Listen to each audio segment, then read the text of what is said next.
Nayevzada Akatübi. Bir gün ben kosmosa uçacağım. Ulduzlara dokunacağım.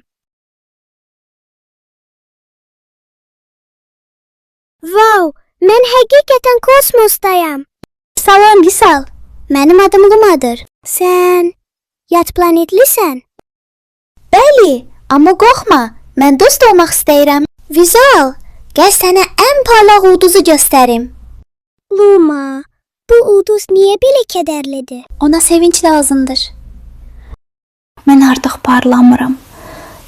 Heç kim məni xatırlamır. Yox, biz səni sevindirəcəyik.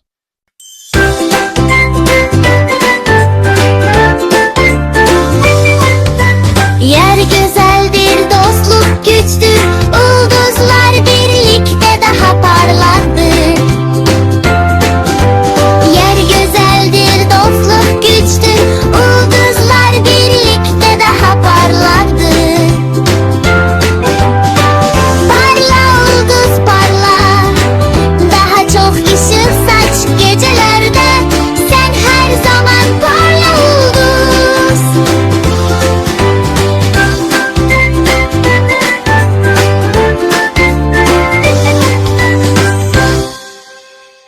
Mən yenidən parlayıram. Sağ olun balaca qəhrəmanlar.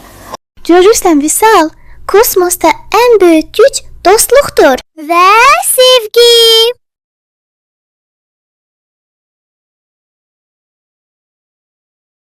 Nə gözəl yuxu idi. Amma bir gün bu yuxu gerçək olacaq.